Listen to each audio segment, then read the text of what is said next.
Hello, Decred community members. Welcome back to another episode of Decred In Depth Live. Very excited to bring you guys this very special guest, someone that many of you guys are familiar with. He's made quite a splash in the Decred community over the last year. Decred Society, content creator, advocate for Decred, and new contractor. And so we're just going to be able to talk to him about, his background, how he got into Decred, what he's doing now with his proposal. And so without further ado, hello, Decred Society. Hello. How's it going? You good? I'm doing really well. How's everything in London? Yeah. I'm just outside of London in Kent, actually. Yeah, it's okay. Actually, it's quite a nice warm day, but I've chose the worst part of my house to do this because it's freezing. Put my jumper on. But yeah, thanks for having us on. I mean, I've wanted to do this for ages and just talk Decred and kind of get involved. And my first ever podcast, so this is amazing. Well, I'm honored to have you on and very excited. We're going to talk about a lot of things. I was thinking this morning, this is probably one of the most exciting interviews I've done because I feel like you're the British version of me, and let me explain. I've been watching your content for over a year now, and I see you as someone who fell down the crypto rabbit hole, and I'm going to give you the opportunity to tell your story, and then got involved and started making content, and you're just so well thought out, your reasons for choosing Decred, and I just want to give you the opportunity to talk about it. So to start off, how did you come up with the name Decred Society? Well, that wasn't the first. That wasn't actually the first name. So what I tend to do whenever I have a thought, I chuck it up on Twitter and I get loads of feedback. But this one time I chucked it up on Discord and Richard Red wrote back, and because the actual original name I went for was Decentralized Credits. And he wrote back and said, "You sound like a financial broker." So I was like, oh, so quickly changed that. But it wasn't until I listened to a podcast by Jake, and he was talking about decentralized societies, and I thought, you know what, that's a good idea. So Decred Society was born, and it seems to kind of it could lead on to bigger things, is what I like to. I mean, at the moment it's me just plowing through all my thoughts and things, but I obviously think that it could lead on to so much more, having guests and actually having co-speakers and things like that, and the whole ethos of Decred with the decentralized treasury means that, at some point in the distant future, it could even be its own DAO where we kind of employ people to do things as well, which really interests me. So yeah, that's the kind of thought process there. Wow, that's really cool. I hadn't actually thought about that. Could you tell us a little bit about your background? I already you said you're from Kent, just outside of London, but also, maybe your work or educational background, whatever you want to tell, just to give a little bit of context. Yeah, sure. Where do I begin? So, I mean, I'm quite aged now, so I've been through quite a few things. But I mean, my first degree was actually in music production. So I started off life just kind of doing live gigs and producing bands and things like that. And then once I had our first kids, it was like, oh, I better get a bit serious. So I actually did my second degree in education, where I started teaching music production, music technology. And from there, I kind of once you get into education, there's so much kind of things that you can move into, and a few of the modules that I took were in computer science. So one of my first experiences of computer science was with ActionScript. So when the opportunity arose, I actually moved in from music production, which during 2014 kind of took a massive dive for me. I actually moved into computer science and teaching computer science at high school. So that's kind of like where I'm at so far. So just a teacher of 15 odd years or 16 years. But as far as my background and kind of wanting to see technology evolve, and it kind of, I suppose, coming from quite a poor background. When we started off, my father's in construction, and my grandparents are like cleaners or were cleaners, and kind of just took any old job that comes, and you see how the system works, and you see how these things develop over time, and you kind of always want to kind of make things better for yourself. So after going through that, it was quite important to me to kind of get my degree and make sure that I could kind of push my family forward. So think that's pretty much it in a nutshell for my background. Unless you want to ask anything else, of course. Well, I definitely noticed something you said that I'm going to bring it back up later whenever we talk about, savings and pensions and stuff like that. But I think that gives a lot of just context.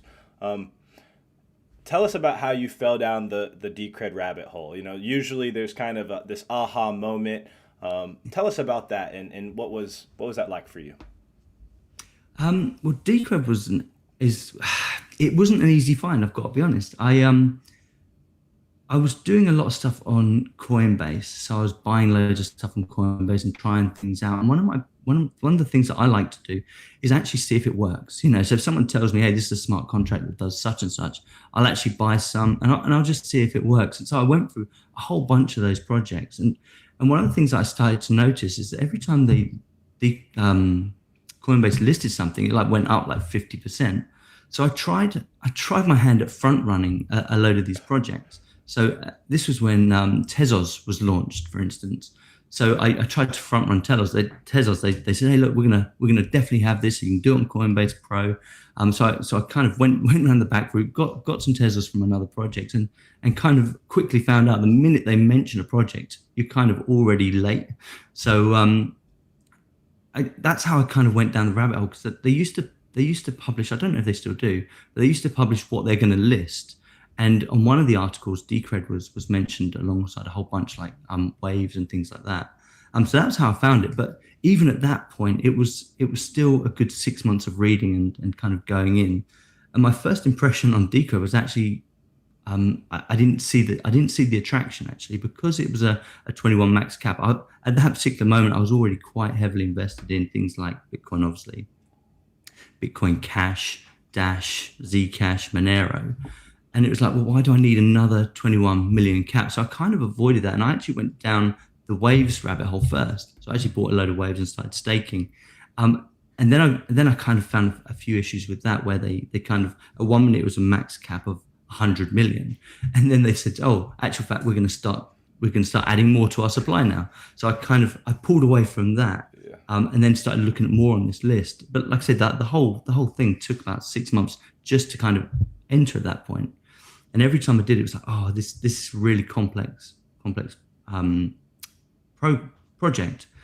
And it wasn't until I heard Dave Collins speak, one of the podcasts from the Decred Ensemble, and he said, look, we haven't got this perfect. We know this, but the good thing about Decred is because we've built governance on top of it, we can actually evolve over time. And that was that was the cracker for me, I suppose, where it was like, oh, you've got this project that's kind of got these fundamentals for same as what Bitcoin had in this 21 million cap, but actual fact, they can evolve that and they won't have the same problems that I was experiencing at the time with the high fees or the kind of in-house bickering and things like that. So yeah, that's kind of how I found it. It wasn't straightforward, and I suspect a lot of people are the same as me, really.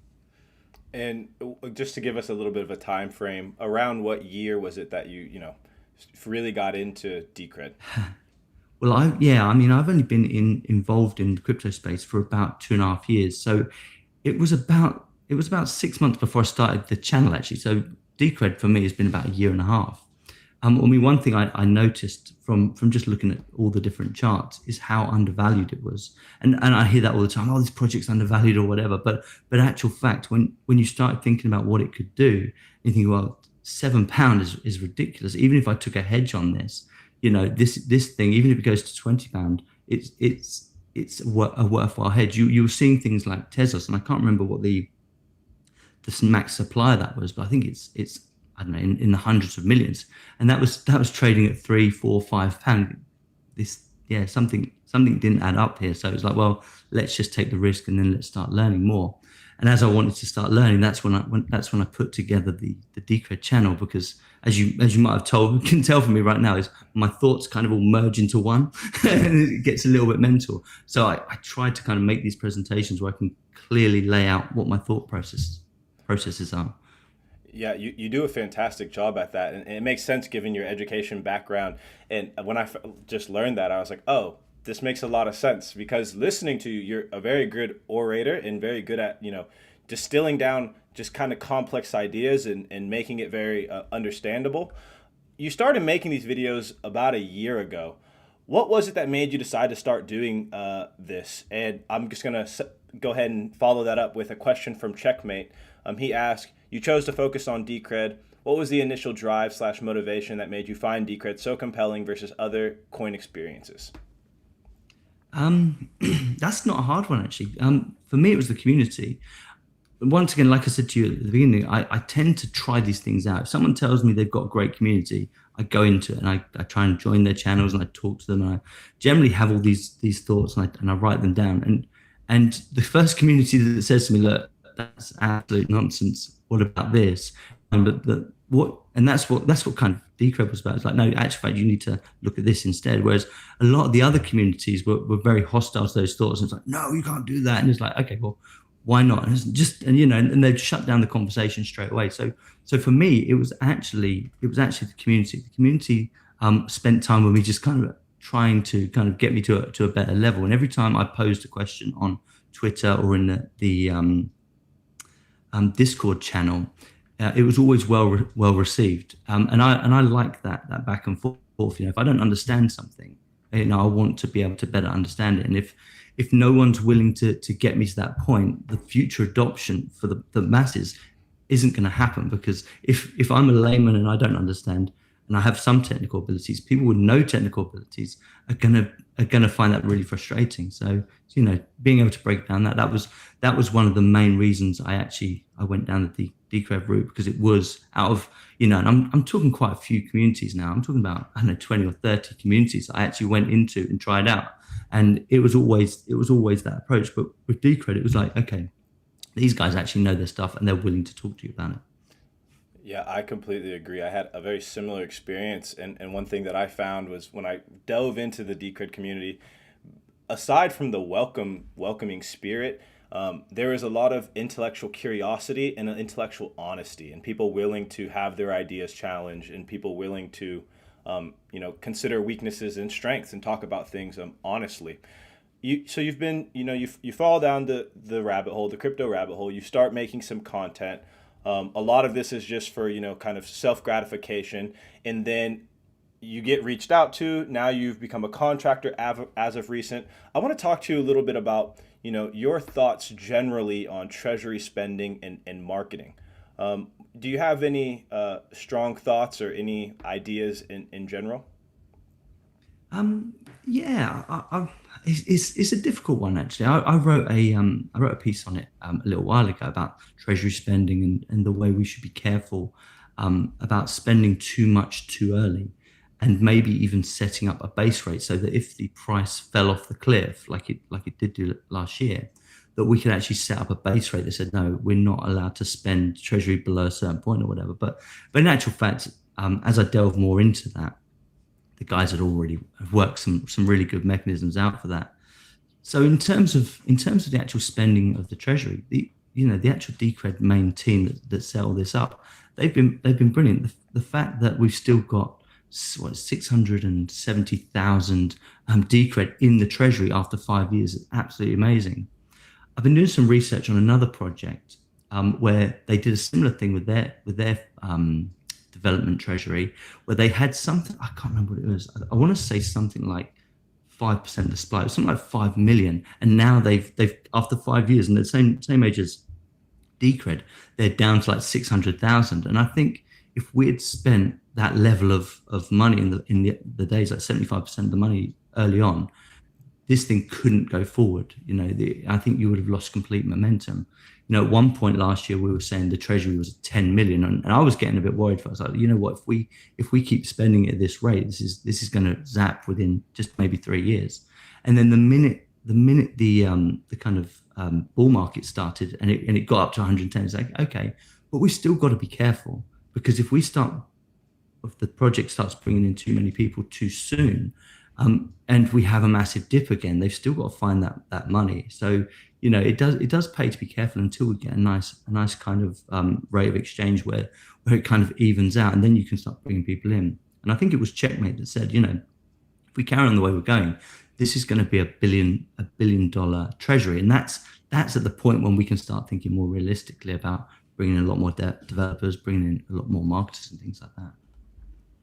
And in your opinion, why is marketing important to a crypto project? Um, that's a tough one.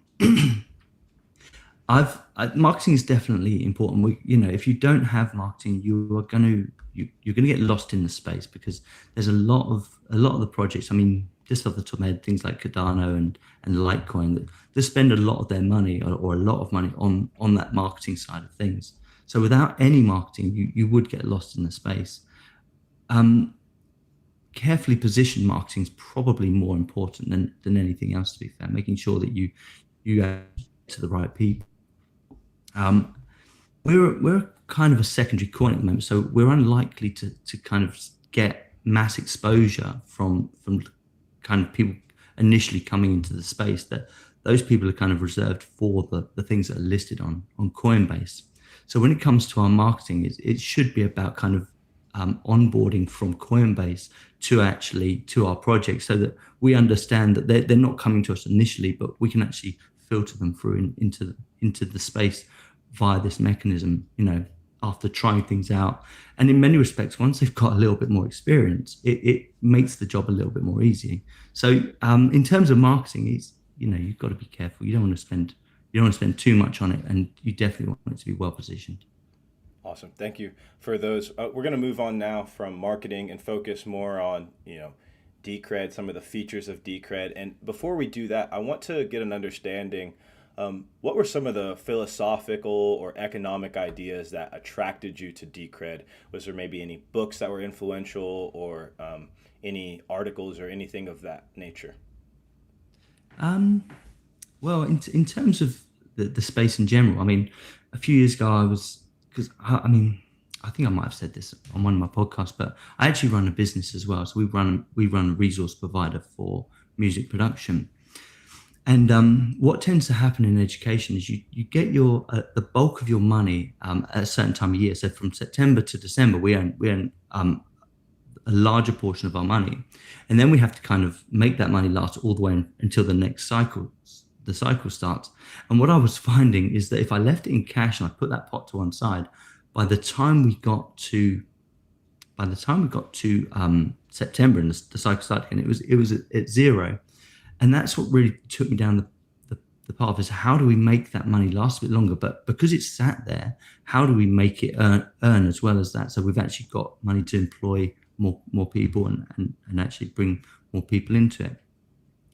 So one of the first books I got introduced to was Rich Dad Poor Dad by Robert Kiyosaki. I think that's his name. That's right. Which is a really good one. I followed that up with his investment quadrant, which is brilliant, and just basically saying, look, if you want to hold your money, the best place or the worst place to hold it is going to be in a fiat currency. It's going to be in a currency. You need to diversify. Now, for my diversification, I'm not massively interested in stocks. I don't mind bonds, and I don't mind um, some of the emerging markets. But in actual fact, with the amount that you had to pay out every month for them to do their thing and to secure it, it actually got a bit costly. So it moves on to another one of your questions about savings and stuff. What used to happen when we were younger is you used to be able to put your money into the bank, hold it there, and you'd earn 5% on it. When I was a kid, that was the general thing if you had it in the savings bank for a long period of time.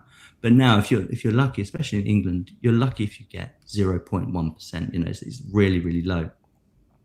So you do have to think about making sure that you can put it into something that's going to grow.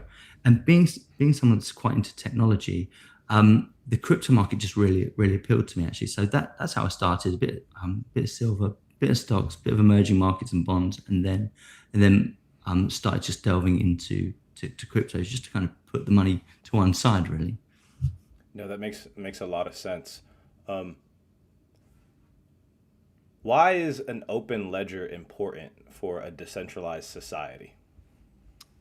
Yeah, the open source protocol in itself is what's important, actually. The open ledger, where you can actually read all of the transactions that are happening and making sure that they're completing on time, making sure that everything's kind of working as is intended, is going to be a massive thing, really. I mean, if you think about the way the banks work, and if you make an exchange and you want to see if it's actually gone through, there's no way of doing that for a few weeks or whatever. But if you look on the ledger, if you look on the Explorer, you can actually see, oh, there's my transaction. It's got 7 confirmations, and then it's cleared.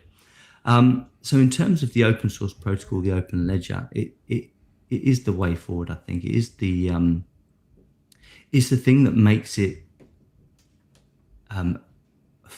fairer. It makes it so that everyone can participate, and there's no hidden elements there. And I think that's going to be one of the things with banks. Obviously, you kind of accept that, and you trust them, and that's that. But when you're talking about a new finance system, if you can't see exactly what's happening, I would get certainly dubious. I mean, have I frozen? No, I'm back. I would get certainly dubious, and it's like supply auditability as well. If I couldn't see that the supply auditability was right and where it was meant to be, that would cause me concerns as well. So if they said, "Oh, just trust me, we are a 21 million cap," and then all of a sudden, "Oh, why have you got 30 million?" So going forward, you need to be able to trust that, and the only way you can trust it is by verifying it. You mentioned the 21 million cap there, and in one of the videos that you made that I watched, you go through this thought experiment in which you encourage people to, compare projects and think about the projects in regards to this 21 million cap. Can you maybe explain this a little bit further, this thought experiment, why you came up with it, why it's useful to you, and how other people can utilize it? Excuse me. It was to do with penny stock. What tends to happen is you come onto Coinbase and you see Stellar, you see XRP, and a whole bunch of them. And you're like, oh, they're like 25p. They're like pennies to the pound. And what tends to happen with a lot of people is they're the first projects that they go to because they're perceived as being cheap. They're perceived as being you can get into them at low cost. I can buy 100 for less than £10 or whatever. So people get in and they think they're buying the same project. They think they're buying what Bitcoin is, and it was the same. I mean, I was the same. There's no difference there. But what I really wanted to do is say, okay, what is the actual value of that? And you've been on Twitter loads, and you always see people come in and say, oh, this project's massively undervalued. You've got to get in right now. It's like, well, how do I know it's massively undervalued? What do I rate that on? And it's not, and that's. There's a couple of ways you could do this, but the 21 million market cap is actually a really great way of doing it. Say, okay, let's put together a calculation that basically says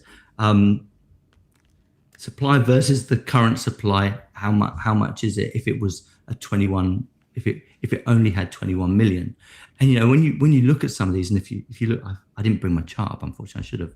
But when you look at this, that 25p coin, when you put it against the percentage of supply, you start thinking, oh, Dogecoin's actually worth 20. If you had the millionth of a supply that you could get from 21 Decred is actually something like, I don't know, 40,000 or whatever like that. But yeah, that's the reasoning behind it. So that anyone that bought into a project could say, right, if I buy a millionth of the supply, how much is it actually going to cost me, rather than just seeing these things as individual coins. In your opinion, what features are most important when considering store value? And maybe kind of as a relay to that, why is Decred a better store of value than Bitcoin?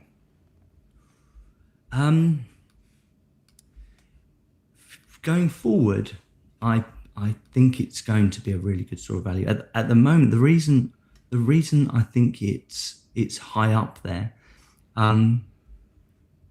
is because it takes less power, it takes less what am I trying to say? It takes less resources to secure it.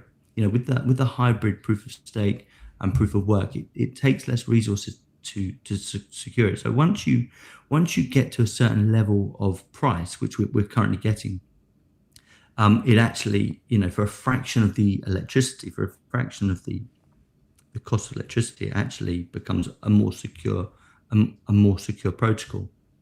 And that's mostly where I come from with store of values. If you can attack the chain for an hour and it costs you a tenner, then it's not going to be a great store of value. But if you can attack the chain for an hour and it's costing you £1 billion or whatever, then obviously that's proving itself over time.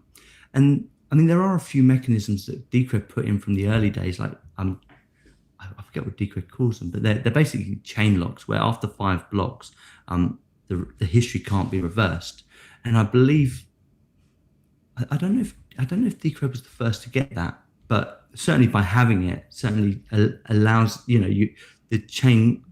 You can't mine 2 chains at once for very long, or you can't get too long in the future, which is quite nice. So that makes it secure. And I suppose what I'm trying to say is the forward thinking of that is really impressive. And the more I look into Decred and the more that they kind of think about how these things move forward, they tend to always have an answer for it. So certainly it's my store value, definitely. And I think Bitcoin is okay, but it tends, I'm not sure how long how long this energy consumption can carry on in the masses like that, really. But I could be wrong. I want to just make sure real quick. Do you need to take do you need to go get a glass of water or anything? We could take a little break, or do you? Okay, perfect. I better Awesome. hide my Yeah, I just want to make sure hide my you have an product opportunity. promotion. You're doing most of the talking, so I'm just able to take a sip whenever I want. But That's uh, right. Yeah, no, I'm okay. Sorry, I keep losing my train of thought, but I'll try and slow it down a little bit. good, good. I just wanted to double check in. Um, so one thing you said in a video that I thought was very interesting. You said using Litecoin is one of your favorite ways to get into a Decred position. Can you explain why and how you do this? Well, so once again, if Decred is your secondary option, you need to understand that the fees that are going to be accrued when you move into that secondary option, they're going to reduce the amount of supply you can get or the amount of coins you can get. So although I probably wouldn't hold many Litecoin or many Bitcoin Cash, what I try to do is find out what's the cheapest way of actually getting into that position. So for instance, if I wanted to go from Bitcoin I put my pounds into Coinbase, I transfer them into Bitcoin, for instance, and then I want to go to my secondary option, which is Decred. If I wanted to do that, the fees currently, and say from an early time, I'm thinking about it from my own perspective. So if I put £100 in a month or something like that, and I get from Bitcoin to Decred, and the fees for that are something like £18. Obviously by the time we get over, it's like you've lost so much of that. So by going from Litecoin into Decred, the fees can actually be a fraction of a penny still. I don't think they've got past a few pence really. So you don't lose as much. So pretty much all of that money can be transferred into Decred with very little effort. What I'm trying to put together at the moment, once again, based on this sort of, because we have to go from one coin to another in order for you to get Decred, what I'm trying to put together at the moment is actually a set of rules that I say, like, if you go this way, you can actually do it for the cheapest amount. And certainly in terms of transaction time, Litecoin was the best, and in terms of fees, it was actually really low. But it's still getting from Coinbase to Decred, which I think a lot of people are going to struggle with the most. So I've been experimenting with things like Changelly, which works really well. The fees are a little bit higher, but it actually does work really well. If you come from Litecoin into Decred, the process is fairly straightforward once you get used to it. But yeah, that's my whole reasoning behind using Litecoin into it. So these next few questions center around this idea of Decred as a savings technology, which is the title of one of your videos in which you criticize the English financial system. How has the traditional system pushed investors and non-investors towards cryptocurrencies, and how do you see these forces playing out in your country and abroad?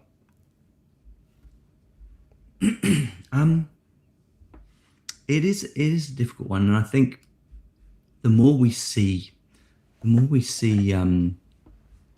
the financial systems kind of printing money and devaluing the coins, the more you kind of have to safeguard yourself. Now, for most people, this probably isn't a problem currently. The narrative tends to be, be a society of our community and make sure you consume, and that's what keeps everything going. The problem I have with that particular thought is that once you get to a certain age, once you get to 60 or 65, or if you want to retire earlier than that, that's where the problems are going to start appearing. A lot of the people that I talk to, don't have savings, they don't have investments, and they're living day to day, and they're in their 20s, in their 30s, and if you've got a decent job, or if you don't have a decent job and you're not putting aside for the future, that's going to be the process that you're going to have to follow, literally till retirement. And once you get to retirement, you're going to be relying on, your government or your company pension to actually, do the right thing.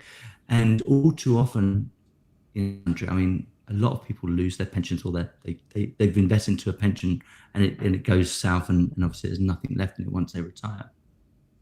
So, I mean, my thought process behind that, with crypto becoming a savings, it's not necessarily that banks are evil and all that. It's more to do with the actual fact you need to have a hedge, just in case the government doesn't want to help you in retirement, or just in case your company pension does go wrong and you don't have anything left. If you put 10% of your current earnings away, and you put it into something like, diversify it again. So if you put it into crypto, if you have a little bit in cash, in your savings pot, or whatever investment you want to put it in, at least you stand a better chance than if you just leave it with the traditional system. Yeah, so that's the general thought process behind that, and it was really a thought of, actually, can something like Decred actually be that pension pot? Based on the fact that you might be able to stake it, or based on the fact that you might just be able to lock it up, will it actually become a pension pot? For most, it's going to be difficult. One of the biggest problems I foresee for people trying to get into the space is the fact that securing your own keys. So if you're not securing your own keys, you're basically in the same position as you would be with a bank. So, and a lot of people don't want to go through the process of securing their own keys. Writing them down on a piece of paper seems to be the first hurdle for a lot of people. So, I mean, even my brother, he was saying, "Oh, Ken, I've got Dash. How do I get it out?" So, have you got your keys? No. I wrote them down on a piece of paper. I think I've thrown it away. It's like, bro, what are you doing? So he it's like, well, that's it. If you haven't got your wallet and you haven't got your keys, it's gone. So, and I see a lot of people that are going to be in that same position. They're going to be fearful that they might lose their keys. So training people, actually, get a steel backup or write it down on a piece of paper. Make sure that there are systems in place, and certainly as the software develops, there could be things that help with that process. Some kind of recovery methods or something. I'm not sure. But yeah, that was the thought process behind that. Is can we turn the crypto market into a kind of a pensions hedge, if you like?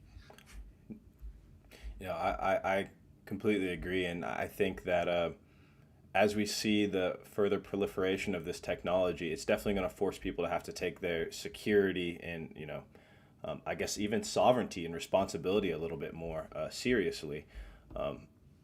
You talked about how Decred has encouraged you to start saving more, and it's almost like once you started getting into Decred and Bitcoin, whatever else, you started seeing some of your behaviors change. What other less obvious ways has Decred shifted some of your behaviors? Yeah, so Decred's become a bit of an addiction to me. I've got to be honest. Yeah, so when it becomes saving, is like when you're in pounds, the only thing you want to do when you've got pounds or dollars or wherever you are is you want to spend them. I want to buy the latest thing or whatever. And that was kind of my trend for many years. That it was like burning a hole in my pocket. Oh, let's go out for dinner. Let's do this and the other.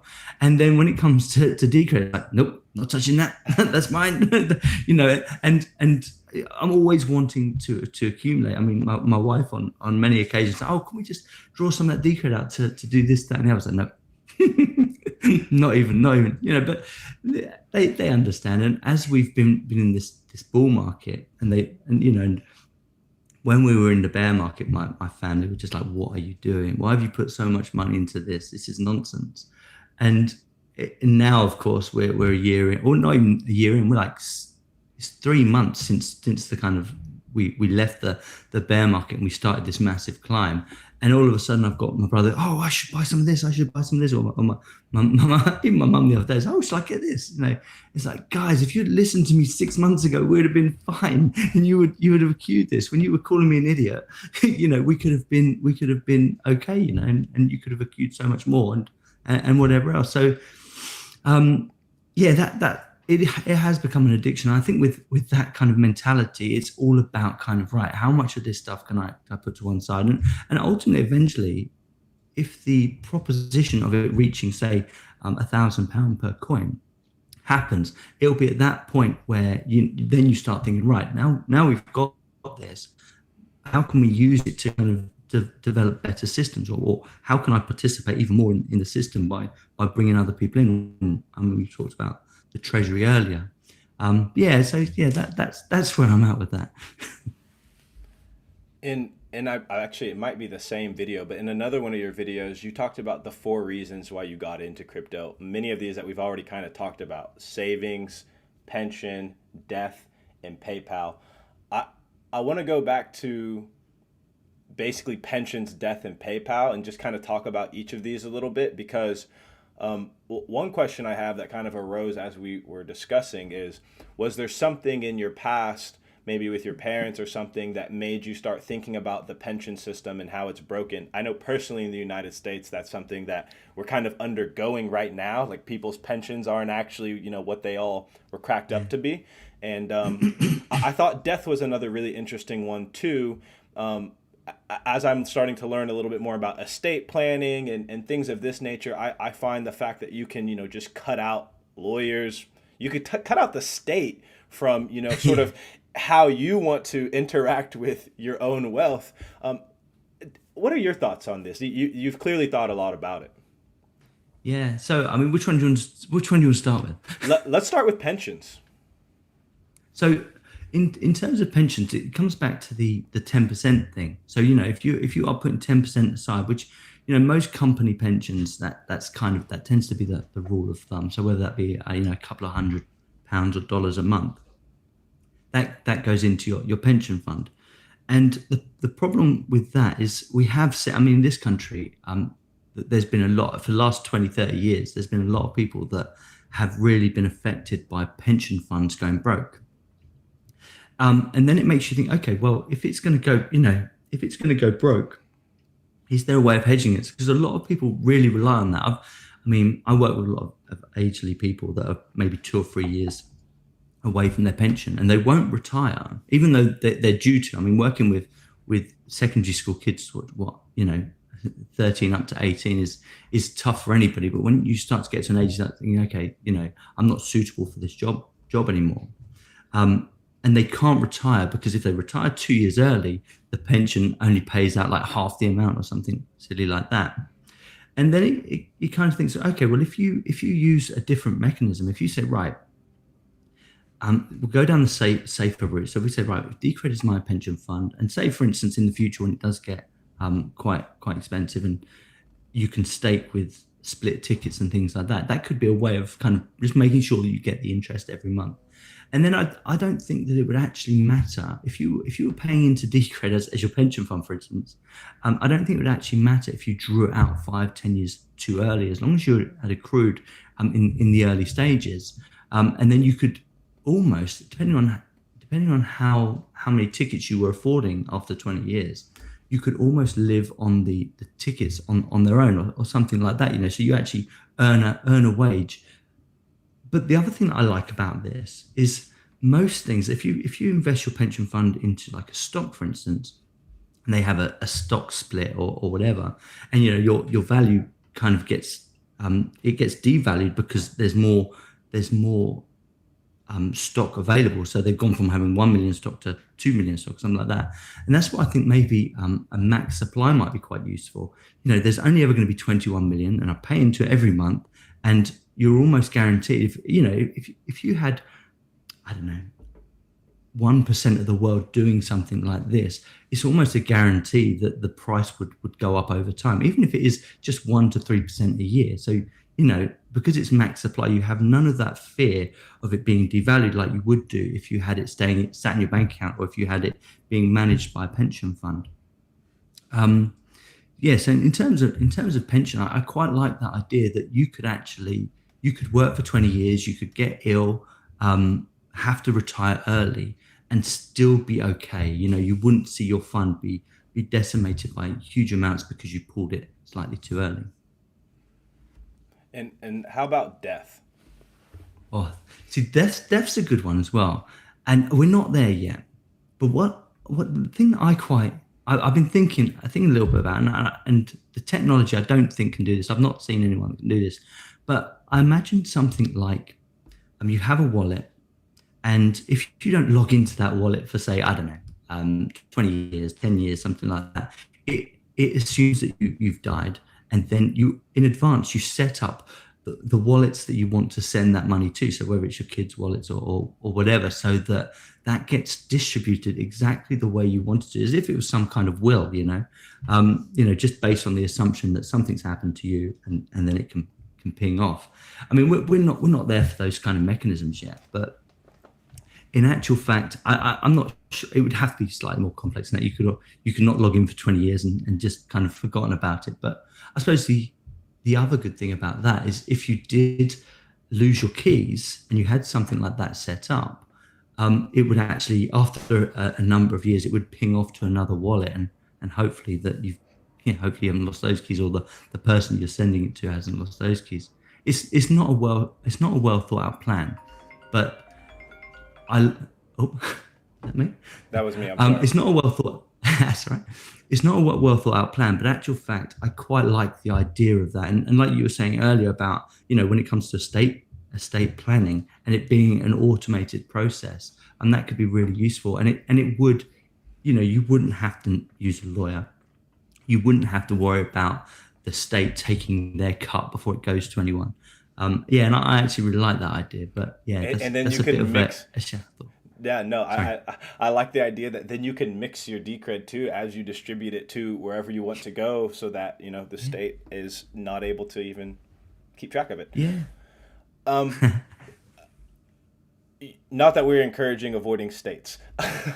No, in actual fact, I mean, it does sound like that, but in actual fact, I have no problem with paying tax. If you're For going sure. to use the currency, if you're going to pay Decred and then you're going to move it to pounds or whatever, I have no problem with paying taxes appropriately. Absolutely. But actual fact, there are way too many middlemen right now, just trying to take their cut. And let's face it, when the people that you send that money to actually receive it and they want to put it into pounds, they will pay tax on it. They're just not paying two times. They're just not paying the tax twice. Yeah. So you released a video, one of your first videos, as part of your proposal, called Decred Fundamentals. And this series that you've started is a series for the uninitiated. How do you describe your goal for this content? Who is the target audience, and how can community members like myself, how are we going to be able to utilize this as you vision it? Well, I mean, excuse me. The idea with the fundamentals is onboarding. Is like we talked about at the beginning, where I wasn't 100% sure about Decred. It took me a long time to kind of work out what all the things were. And I thought, when Exodus approached me about joining the team, I thought about how I could be most useful. And we definitely have an issue with the onboarding and making sure that people understand what we are and what we're not, and actually fact how to get on once they understand it. So that's really where it's from. So it's like, okay, if you want to learn about what the evolution of money is, if you want to learn about why we think sound money is important, that'll be that video. If you want to learn about why 21 million is, or we think 21 million is important, you can watch that video. But the idea is that they're short elevator pitches, just so that we can actually go through and say, right, this is how we're thinking about this. And so in many respects, I hope I've got the pitch right, but I'm always open for people to kind of update, and I will obviously update the videos if necessary as well. So But that's where it is. Just making sure that we onboard the new people, and taking the thought process that the people that we will get in touch with will be secondary coin holders. They won't, it's unlikely that new people to the space will use Decred as their first project they get into. So making sure that we can actually bring them in a suitable way, really. In your experience, what has been the most difficult part of getting a no coiner, someone who's not in the space at all, into Decred? I feel as though once you're in the space, it might take you a little bit of time, but eventually you'll see the value of the Decred proposition. But if you're just talking about someone, the complete uninitiated, what's your experience been like with that? Terrible. Yeah, terrible. Yeah, most people look at me as if I'm talking a completely alien language. And even the ones that have heard about Bitcoin, it's like, well, why would I need Decred? I can just do Bitcoin. I said, well, yeah, at the end of the day, you should try it. You should try Bitcoin. You should experience these things. Put a little bit of money into Ethereum. Put a little bit of money into Bitcoin, and just experience. But yeah, the actual onboarding for no coiners, it does take a little bit of time. They, yeah, well, even people that are in the space, they don't understand like the importance of governance, and they don't understand the importance of the 21 million market cap. And they said, well, the financial system that we've already got works, so why do I need that? I've already got people that govern my money. Why do I need governance? And they don't understand that the actual fact this is maybe a different way of approaching it. This is maybe a way of giving a little bit of power back and trying something new. And I mean, there's no ifs or buts. We are still in the experimental stage, but it's as we move forward, it's going to become more important as we kind of see this kind of 30, 40-year financial market play out into its conclusion. You're going to pray that you have something as a hedge to make sure that your kids and your grandkids aren't out on the street, really. So but it's not the easiest process at the moment, that's for sure. But that being said, the this hike in price has really brought a lot of people in. Definitely. That's actually a good segue to a question I was going to ask later. But with this recent price increase, and we're seeing new people come into the Decred community, what's your message to new people who may be asking about new features and looking to speed up progress? And this question comes from community member Cheng Jie Yang. So thank you for that question, Cheng. Yeah, and I read a lot of his tweets. Actually, he gives me a lot of my own thoughts. Actually, he's quite good. Um, yeah, it's a tough one. And the saying that I heard when I first come to Decred was, because we have good governance, we can have anything. And I would always say, you know what, Decred doesn't need to be everything. It doesn't need to be everything. Um, one of the best things about Decred is going to be the decks. So if you want new people to get behind us, that's what they need to be doing. They need to be promoting the decks. They need to be saying, look, this is the future. And the minute we have decks, we have interoperability. So we can actually exchange between different projects in an almost feeless manner, which is more than any other exchange is doing for us. And that's really where the power comes from. And I have heard a lot of people saying about stable coins. Oh, Decred should have its own stable coin. It's like, but there's a lot of already really good stable coins out there. Why not just use them? And at least that way we're not putting any weight on our chain. If we want to use I don't know, Coinbase's stable coin or Tether or something like that, rather than put the weight on our chain, let's just trade using the DEX. And you can get in and out of stable coins really, really, really, really quickly. And move into another project and back. And the more adoption we get for the DEX, and the more user friendly it becomes, that's going to be a really powerful feature for us. The other one I hear quite a bit of is, who I think you had him on your show actually, and he put this on my radar, which was the Haven protocol. And do you remember who that was? Yes, Leebo. Yeah, Frenchie he, Ledigen. Shout out Frenchie. yeah, It was brilliant, actually. No, yeah, shout out, because that was a fantastic find, and that got me thinking about this interoperability as well. You know, if Haven Protocol is already developing these kind of these exchanges between, I want to call them ETFs, where you exchange the token for gold, or you exchange it and you lock it up, and then when you pull it out, it kind of it matches the current price.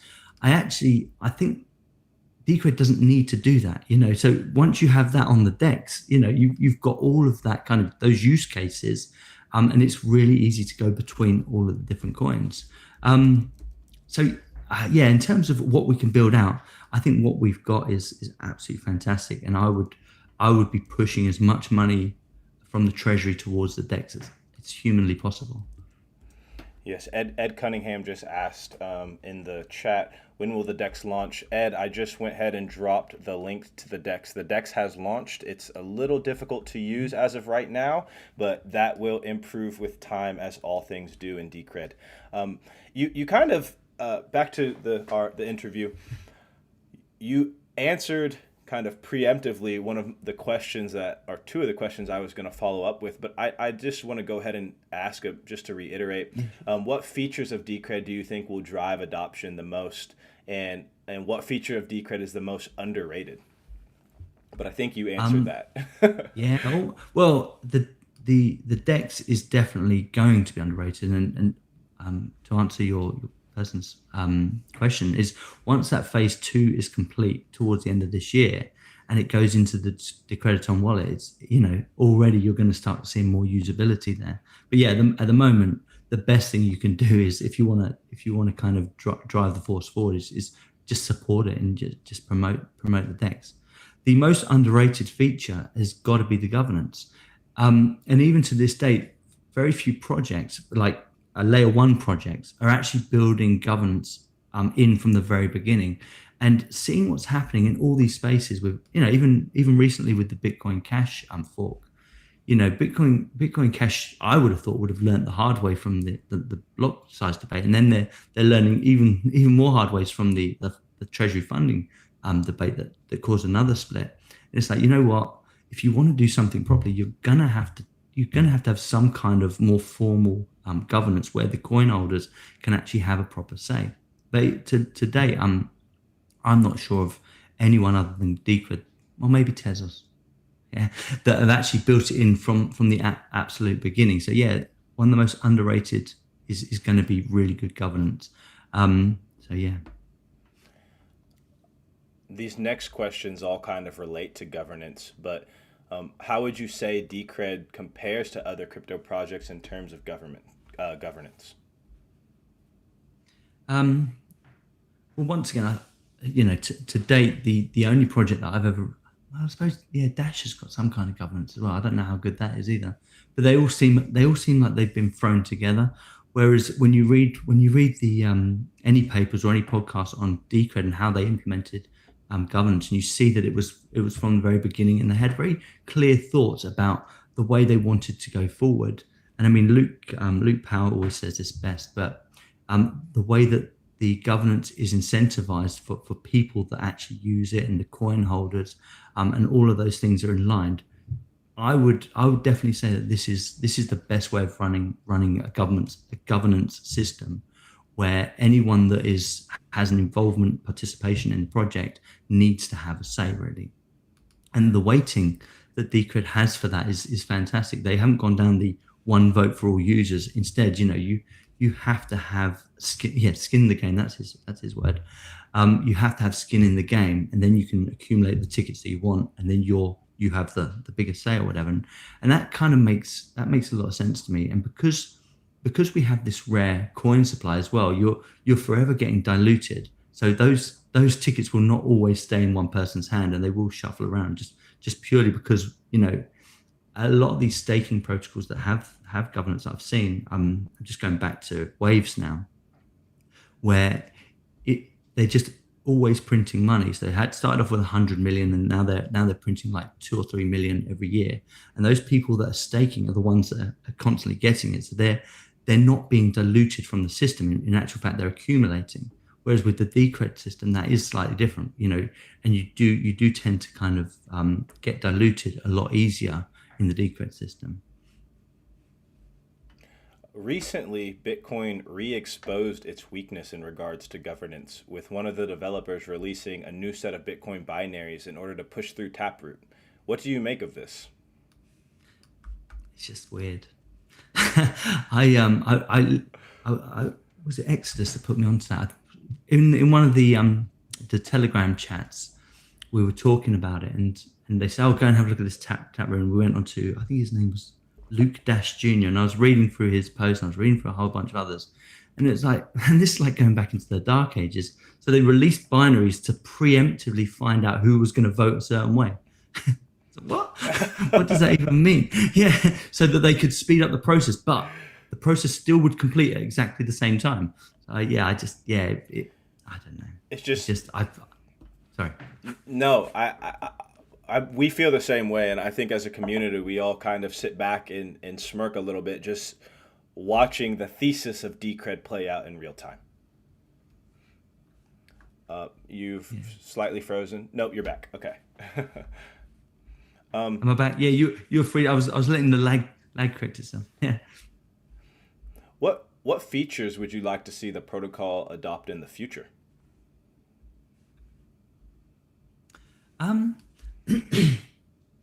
Or how would you like to some initiative you might like to see come out of the DAO? In terms of DAO, I think it's I'm not 100% sure on this one, but I would, like I said before, I think most of the development that I would like to see, or a lot of the development I'd like to see, would be on the DEX. I would love to see the DEX being used by everybody, so that we could actually get out there and we could promote it, and actually get people starting using it. So anyone that's on Coinbase or anything like that could start actually using the DEX properly and exchange into Decred that way. In terms of other things that we could do, and I don't think this will be a possibility, but the on-ramp situation isn't the greatest, obviously. So in terms of on-ramping, I'm not sure what the DAO could do for that, really, but it would be nice to see fiat conversions back and forth from Decred in once again a feeless manner, where maybe even linked with the DEX. But the problem with that is you obviously, at that point, you have to go through the regulators. So the only way I could see that playing out is with stable coins. And in many respects, the minute you get a decent stable coin on the DEX, that takes care of all the onboarding, especially if the stable coin in question is a feeless one. So say, for instance, if I was on the Coinbase and I changed a pound sterling, £1 to £1 pound sterling kind of lost my train of thought.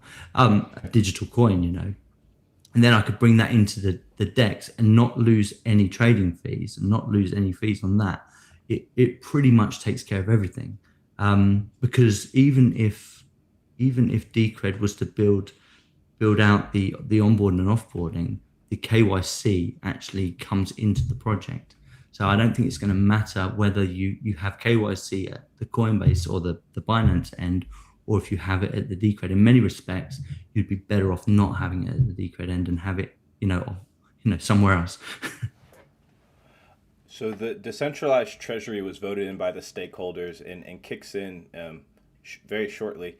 What are the implications of this?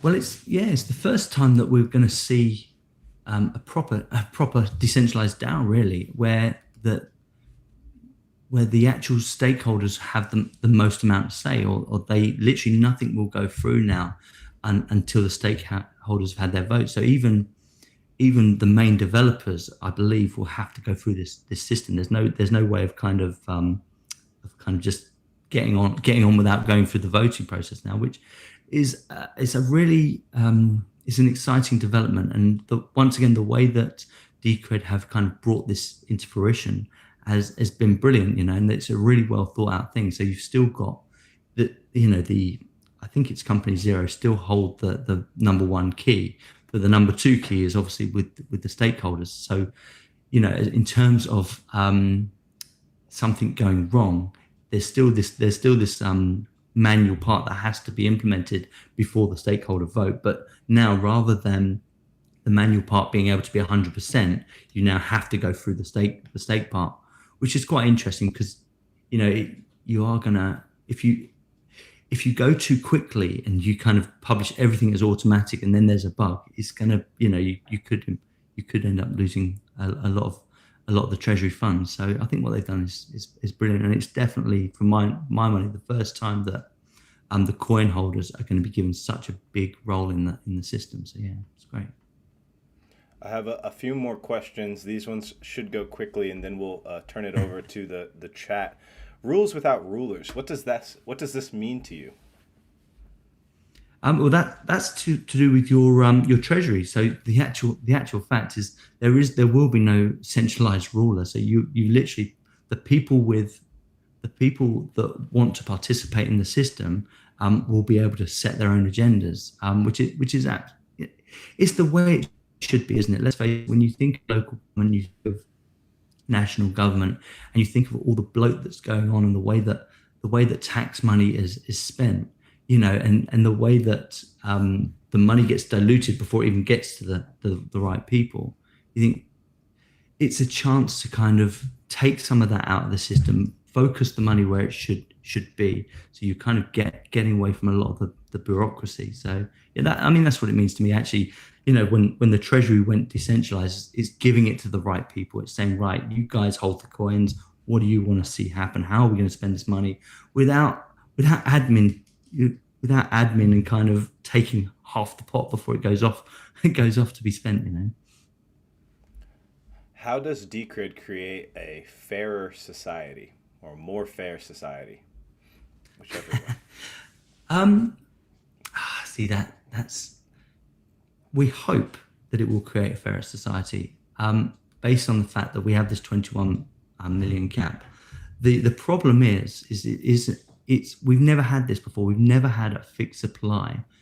So anything going forward is pretty much an experiment. So we hope that by having a 21 million supply, that central entities won't be able to manipulate the process, and that the money eventually will kind of be amongst the people, and at that point it will be hopefully a fairer system, just based on the fact that the people that have the money get to spend it exactly how they want to, and things like that. But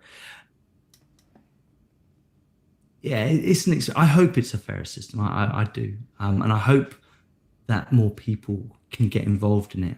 The fear that I have is, and the only people I can really look at for this is the Bitcoin community, because it's the one that's played out the longest, where the fairer system is not really turning out to be a fairer system. Where you've got miners that dominate a lot of the coin supply. We've got exchanges that dominate a lot of the coin supply. And a fair system for me would be the people that are productive, the people that add value are the ones that have the equal say and are the ones that start to accumulate the coins. So yeah, that's a difficult one, but certainly the max supply thing and the open ledger and things like that hopefully will make it a fairer system, but we're going to have to wait for that one to play out. Yeah, it reminds me of when I first found Decred. There was this video, and it's up on the channel.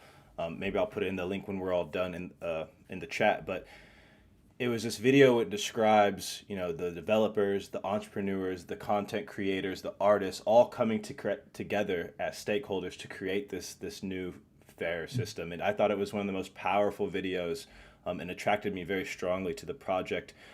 This last question is just kind of for anyone who might be watching, who's been thinking about getting involved. Maybe they're a developer, maybe they're a artist, content creator. What is your message to those people? What do you say to content creators looking to get involved in Decred? And then we're going to go to the audience questions. Yeah. So the one thing I would say is just turn up, and that was from Jake really. Just turn up, get involved, talk to the community. And it's not until you talk to the community and you start using the Decred platforms that you actually start realizing how great the project is. The one thing I would definitely avoid for any new people is putting proposals in straight away. You turn up on day one and day two you're putting a proposal in. I would definitely say, show the stakeholders your value. You know, um, show them what you can do and get involved in that way. And I think it might have been Luke's post as well. Actually, he was saying this week, just show us what you can do. Actually, kind of communicate, participate, get involved, and then from that it just builds up over time. And so yeah, that's definitely what that's what I've done, and it seems to be okay. So Yeah, I second that. So I think that's great advice. Turning now to the audience questions, and for those of you who are tuning into the podcast later, make sure next time you guys join us live. This has been really, really cool. The community's starting to come together for these lives. I want to shout out Todd Mackey, well-known community member. Shout out Exodus. Thank you guys for coming through. This and anyone else who came. Those are just some of the people I know from Twitter. how many people did you get on? Can you see that? Um, I do not see that right now, but I know it'll be in the playback. That'd be good to know how many live people. Yeah, it's. So this question comes from Ross Hodges. How come something as amazing as Decred is still struggling to get the street cred and break into the top 20?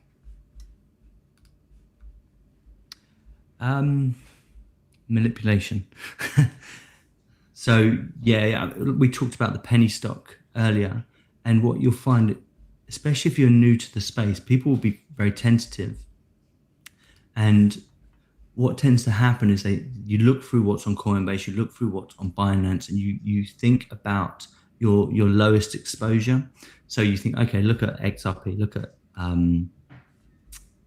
Stellar Lumens, look at Cardano, and they're all really good prices, and think, okay, I can buy 100 of these. So that tends to be where the money is. And then you have these hyped projects. A lot of things that are going on at the moment with I think Uniswaps and things like that, where they every other day they're putting liquidity into these new tokens, and you're seeing these jump up from nowhere.